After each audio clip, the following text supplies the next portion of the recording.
You have two ways of shaping human behavior if you are a government. You can either disincentivize behaviors you don't like. You can tell everybody you can't go outside or it's off the paddy wagon with you. Or you can incentivize pro-social behaviors in a voluntary way. For example, in the United States, it has been extremely difficult to get tested for COVID-19. Because of shortages or whatever, overburdened healthcare systems, the fact that we don't have a functioning healthcare system in the United States.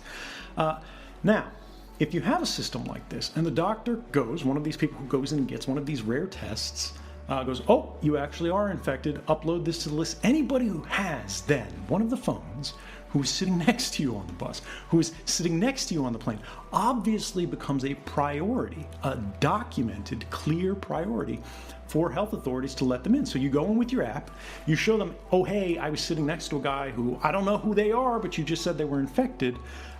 You now get priority access to this kind of testing. You can get priority access to treatment because it is clear that you have potentially been exposed. And none of this requires privacy sacrifices. None of this requires any sort of involuntary or intrusive violation of rights.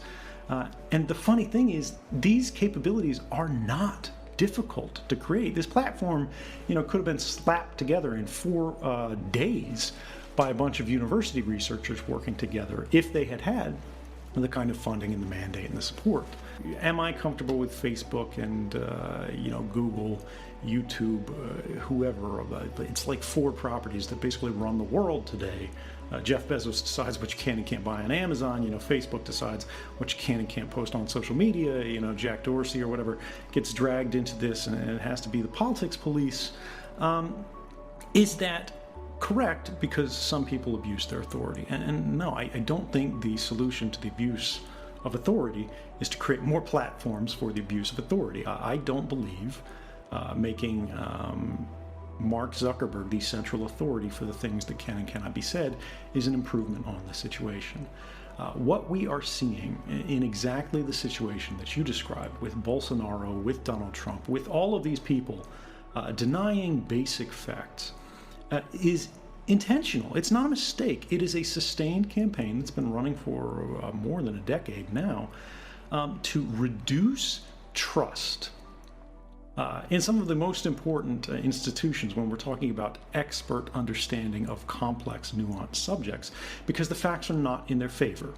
This is a political struggle for influence, and when the facts are against them, go, well, why don't we undermine the facts? This is centrally, in my mind, an abuse of authority.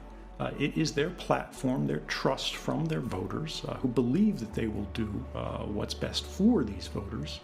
And they go and use it for, callous and self-interested political ends to improve their own lot in the next election. Right? But I think what we are seeing as a result of this is we are seeing more harm from the abuse of authority than we are suffering from a lack of authority.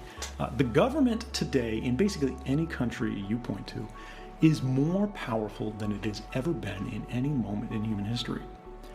And all of these institutions, all of these different political parties, in all of these different cultures, all of these different languages are now coming to their people simultaneously around the world and going, well, the problem, see, is we don't have enough power. That's not persuasive to me. And I think what we see right now, in fact, is that this is the turning of an age. This pandemic, I believe, which is a serious problem, don't mistake me as downplaying the severity of this. What we are seeing is it is revealing structural flaws, not just in our system of government, but in the system broadly, capitalized proper noun here. There is an idea that governments, going back hundreds of years, exist only for certain reasons. The government is there to provide a basic level of security. This idea of a sense of order, economic well-being, right? It is providing for individuals, for people that they cannot provide for themselves. And what we are seeing in places like the United States and around the world is in fact, these are the very governments that have unbalanced the system economically, that have engaged in the kind of aggressive wars, endless wars under the Bush and Cheney administration, that then were underwritten by the Obama administration, now adopted by the Trump administration, wars without end, sort of taking a pet crime like terrorism, which is a serious crime, but it is still a crime nonetheless, and now making it a matter of state, right? We are elevating criminals to the levels of equal sovereigns, right? ISIS is being treated like it's a nation as opposed to a very large organized crime syndicate. And when you look at the fact that they're not maintaining a sense of order, in fact, our countries are becoming more fractious and divided. They're not providing the security that we're being asked for. They're not being good stewards of the public's health, the public's economy, or, crucially, the public's rights, which I think is really what we should be saying people have trouble with guaranteeing themselves at scale, right? Justice. Can you say the governments today are doing a good job ensuring sort of uniform access to justice? You wrote an entire book on the United States, or about the U.S. justice system's unequal access to justice. I think it was called Liberty and Justice for Some. That's a free plug for the audience there. Yeah. No, the idea here is when you look at these things broadly, and you look at all of these governments panicking, what has begun now is a race between governments to entrench their power, to re-entrench the system that has failed us and is continuing to fail us, and in a very real way for people who are dependent upon it economically and now medically. It has betrayed us. And a race has begun between all of the crises that this system has produced that are now working to persuade people that maybe the system needs to be replaced, and the people who are benefiting from those systems to hold it in place. And I think this is the unanswered question of where this is going to go. But this story of the next 100 years or more is going to be, has the system that has served us to this point, is it under our control, politically, publicly, ideologically? Is it serving our needs? And is the problem simply that it doesn't have enough power? We need to move closer to sort of this Chinese model of unlimited authoritarian demands in response to emergent crises?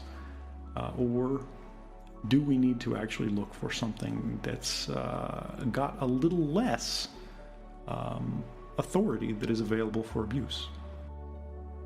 When we look at this moment, to me it is like watching that TV in the background of a disaster movie that nobody pays attention to. Everybody can feel the rise of authoritarianism that is creeping around the world, whether you are in Brazil, whether you are in Hungary, whether you are in Russia, whether you are in Washington, right? Everywhere we see politicians seeking new powers and trying to apply them to really slay their enemies. In the political context for now, but we forget how quickly in the context of history that can move to a more literary, we forget in the context of history how quickly that can move to a literal application of the term. Crises are always exploited by political actors to gain authorities that would otherwise be forbidden to them. And we can understand, as people who are impacted by these policies, that there can be benefits. But at the point these policies are being sought, these benefits are theoretical. Often there is no evidence for them, and they may never materialize. But the consequences of granting these authorities are inevitable. There has never been a moment in history where we have created what is being stood up today, a system where a government, any government, can know the location of every person at every time. This is the architecture of oppression. They're saying they're not turning it on. They're saying they're not using it for, marching people off to camps. And right now, I believe them. But do you want a government that at any moment can round up people of any political persuasion, of people who clicked on this link, of people who were at this place at that time, at, you know, even if they say it's anonymous data, right? We don't know these people. We're just looking at the movements.